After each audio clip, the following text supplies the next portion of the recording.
Okay, here's the final, part 3 and the final of my emotional breakdown on YouTube.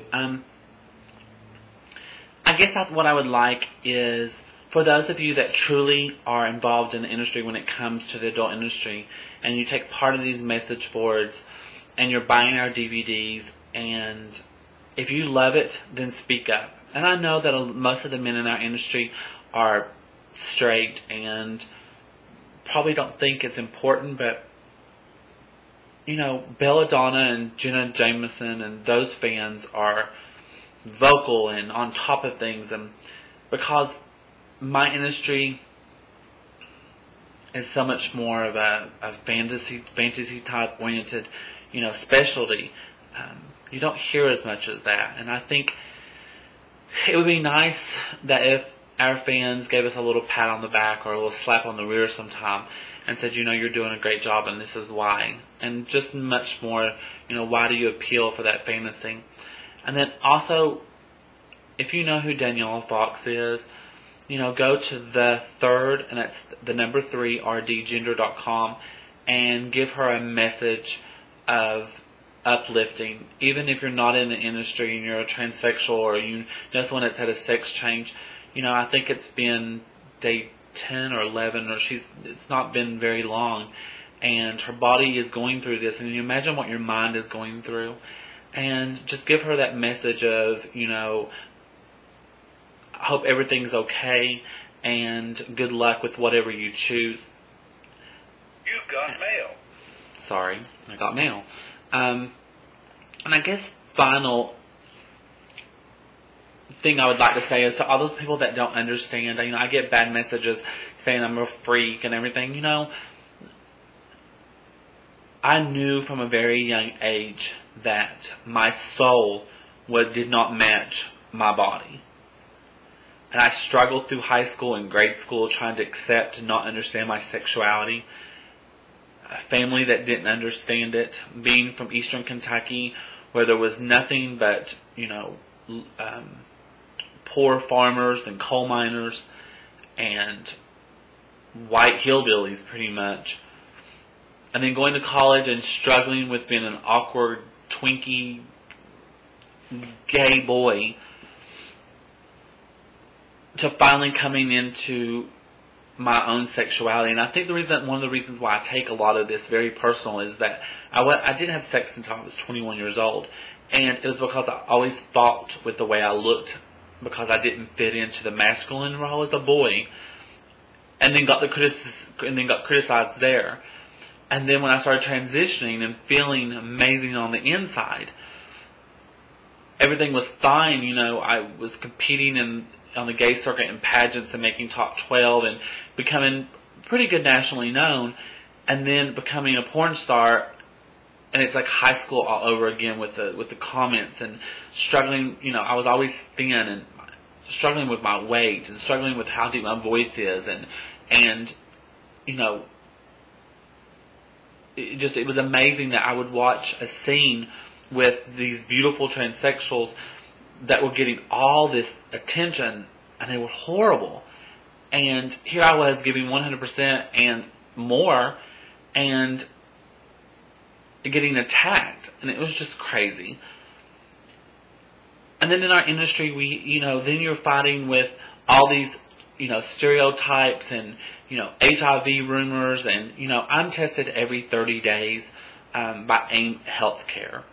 And you have these straight homophobic performers like Donnie Long who are using words like HIV tranny fucker to male talent that works with us.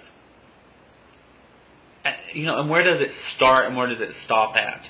And if you become vocal and fight for the industry, like Joanna Jett did, you become almost like a big X on your forehead, and you become as the troublemaker. If you sit back and quiet and don't do anything and sell your DVDs and have tons and tons of surgery and you know, suck up to the producers, then you win awards and accolades and people praise you, and then there's me in the middle. You know, it's just a really crazy thing, and this wasn't generated towards anyone transsexual, and this wasn't generated to one producer. You know, I've been blessed to know some amazing producers the one time, or the 2 times I worked with Joey Severa, he was amazing. Isabel from Shemo Club has just been, she's a good soul and a good person. And I think Stephen from Groovy Productions is finally understanding, or at least giving me a chance. Even though he says he did, it took a while. And I think I'm blessed because of Joanna Jett and because of my friend Heather, who I love dearly. And a family that's been pretty understanding and supportive. I'm kind of blessed that growing up I had a very strange childhood with an alcoholic father and being raised by my grandparents, to now I have an amazing relationship with my parents. And you would think it would be vice versa. So I can't complain that I have a bad life. I'm very blessed. God has blessed me. I have a car, and I have a nice home, and I have fucking $800 cat unheard of. I travel. I've been to London and Amsterdam and Paris and Ireland and Canada and all over the United States. I have a very blessed life. But having all those things doesn't mask the emotions that I feel, and I think that most of us feel. So I guess in closing, all I have to say is that a lot of people misunderstand me, and I'm actually a very cool person to talk to and get along with. And I'll do anything I can for somebody. And I'm not as,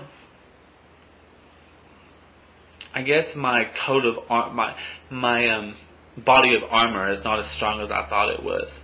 And it's just been like I said before, it's just been a roller coaster of things lately that I've been going through. And I'm working so hard. I mean, night and day with my website and DVDs and financially, trying to do something that most companies with an office of 10 do. And it just kills me to see certain people handed things on a silver platter because they look a certain way. And they think that they can make a quick dollar. And then, honestly, they probably can make a lot of money from those girls. But those girls are not going to last in this industry. I was given a shelf life of, a year. And now, 5 years later, I'm still working extremely hard and still, doing the things that people said that I wouldn't do because my voice was too deep, or I was too fat, or I wasn't going to have a fan club, or I wasn't going to do this, or I wasn't going to do that. And, every time they would slap me in the face and knock me down, I would work that much harder to get back up. And, I say to those people that honestly don't like me, that don't know me, I'm sorry that you're missing out on a genuine person. And I guess to my fans that have been there and bought my DVDs and signed up for my websites and sent those emails and stuff, thank you so much.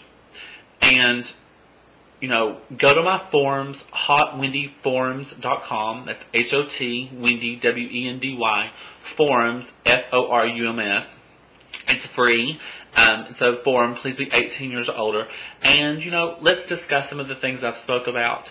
And for the people that think that porn is just one big, sex and fun and everything, it's a lot of hard work. And that's something I'll talk about later, is the misconceptions of what happens on a porn set. But to the people who go through these things every day, to Christian of ChristianSingingTheBlues.com, he fights. I don't know how he does it. He fights on the mainstream every day because of choices he makes. To Danielle and her sex change surgery, God has a plan for you. Just listen. And to Lana Starr and her parties in New York, remember, Diva, that you started it all. And I'm sure you can finish it all. And to, let's see, who else? To all the people that work with me, my webmaster, Chris, Joanna, Isabella, Stephen, all those people, thank you. Okay, that's all the kind I'm doing for today. We'll talk a little bit more. Remember, hotwendyforums.com. Leave a message, and thank you. Bye-bye.